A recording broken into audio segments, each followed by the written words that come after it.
Hello everyone, I hope you all are doing very well. I'm sorry video post करने में थोड़ा late हो गया. So here is our next video and this is on the chapter Indian Constitution. This chapter is taken from class 8th NCERT Polity.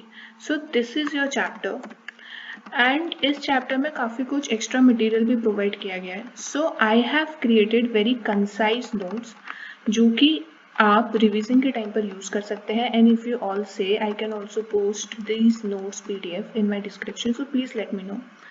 Okay so let's begin with our chapter Indian constitution. आपको इसका एक तो basic पता होना चाहिए. Our Indian constitution looks like this. Okay, this is the national emblem of our India. So Indian Constitution is basically a book of rules and regulation. It is basically a book of rules and regulations जिसमें कि लिखा होता है how should the government act and what are the fundamental rights, what are the fundamental duties of the individual as well as the state. So it also constrains the authority of the government and protects the rights of the individual. हम जो individuals हैं अपने rights हम Indian constitution से लेते हैं. This is the source. Okay, so beginning with our chapter first, इधर आपका एक इमेज दिया हुआ है in your NCERT. So in 1934 एक कॉन्स्टिट्यूशन असेंबली की डिमांड को रेज किया गया था in National Congress, in the session of National Congress. And as you can see here is our honourable prime minister, former prime minister Jawaharlal Nehru addressing the constituent assembly's demand. Okay, so this was happening all around second world war. उस time पर हमारा जो nationalist propaganda था that was on its at its peak. Okay, so constituent assembly की जो demand थी वो बहुत ही जोरों शोरों से थी और इसमें कुछ सर्टेन आइडियल्स को लेआउट किया गया जो हमारे कॉन्स्टिट्यूशन में होने चाहिए. Okay, so on the basis of that certain reasons were given कि क्यों एक कंट्री में कॉन्स्टिट्यूशन का होना बहुत ज़्यादा इंपॉर्टेंट है. Okay, so these certain reasons were given and we are going to discuss it. It lays out certain ideals that form the basis of the kind of country that we as citizens aspire to live in. मैं आपको एक बहुत important चीज़ बता देना चाहती हूँ कि हर country में कॉन्स्टिट्यूशन हो सकता है बट ज़रूरी नहीं है कि जिस कंट्री में कॉन्स्टिट्यूशन है वो डेमोक्रेटिक इन नेचर है, वो अथॉरिटेटिव इन नेचर भी हो सकती है. आप हमारे नेबरिंग कंट्रीज को देख सकते हैं एज एन एग्जाम्पल. ओके, तो कुछ आइडियल्स को डाला गया. अब नेशनल मूवमेंट के दौरान जो लोग थे उनको बहुत सारी प्रॉब्लम्स फेस करनी पड़ी थी, जैसे कि discrimination, the problem of untouchability. ठीक है, उस टाइम पर बहुत ज़्यादा डिस्क्रिमिनेशन किया जाता था on the basis of caste, on the basis of sex, on the basis of religion. So these ideals, these situations were kept in mind while drafting the constituent assembly. Also आपको ये बहुत ही basic चीज़ पता होनी चाहिए कि constituent assembly के हमारे जो चेयरमैन थे, ड्राफ्टिंग कमेटी के जो चेयरमैन थे वो थे हमारे बी आर अम्बेडकर. ठीक है, doctor B R Ambedkar. Okay, so continuing with that, so first reason that why does a country need a constitution is that it lays out certain ideals कि एक जो particular country है वो कैसा होना चाहिए, जो citizens हैं वो किस टाइप का country expire करते हैं to live in, because we should feel safe in our country. This is the very basic need of every citizen, right? Second reason given was to define the nature of country's political system.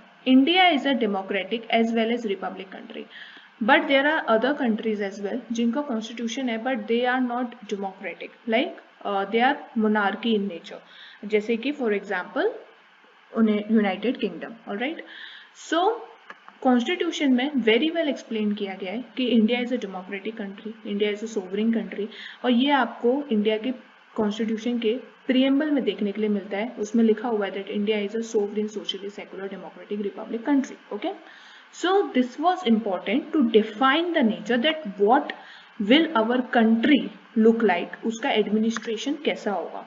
Okay, सो हमारा जो constitution है वो हमें बताता है that our India is a republic nation. It means it has an elected head and the elected head is known as the president of India. Third is to save us out from ourselves. Now this is very important statement. थोड़ा contrary लगता है सुनने में कि हम खुद को हमें खुद से ही प्रोटेक्ट करना है. What does it means? That individual interest must not hinder or harm larger interest. It means आपका इंटरेस्ट हो सकता है कि आपके इंडिविजुअल लेवल पे आपके लिए बेनिफिशियल हो but at a larger level ये बेनिफिशियल ना हो. For example, you can say that authoritative government is better than the democratic government. So this is your This is your opinion. It doesn't mean that it will benefit the larger interest as well. Because authoritative government जो है वो tyranny में, dictatorship में convert हो सकती है, right? So constitution में very well explain किया गया है that what are the rights of the individual as well as the community and the state. So it does not solely covers the individual but also the people of country as a whole.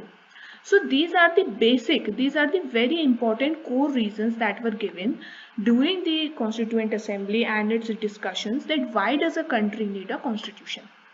On the basis of that, our constitution was drafted. Now, a very good example of Nepal is given in your NCERT book. Nepal में एक पूरा आपका nationalist movement carry हुआ था जैसे कि Indian national movement था. सो नेपाल में भी पहले इसका एक पर्टिकुलर टाइमलाइन है. नेपाल शुरू से ही एक डेमोक्रेटिक नेशन नहीं था. पहले ये मोनार्किक नेशन था, उसके बाद डेमोक्रेटिक नेशन बना एंड उसका भी अपना एक पूरा सीरीज, पूरा एक टाइमलाइन रहा है.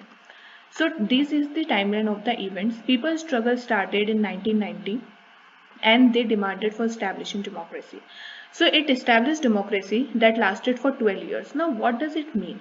नेपाल आज भी आपका एक डेमोक्रेटिक नेशन है. So 2002 तक क्या हुआ था कि नेपाल में किंग रूल था. There was no elected head. There was king rule. King Gyanendra took over as the head of government in February 2005. But people were not happy with the king's administration because King Gyanendra had the power to change the constitution according to him, according to his needs and desires, and people were not happy with it. People were like कि हमें एक stable democracy चाहिए, एक stable static constitution चाहिए which ensures the working of the administration.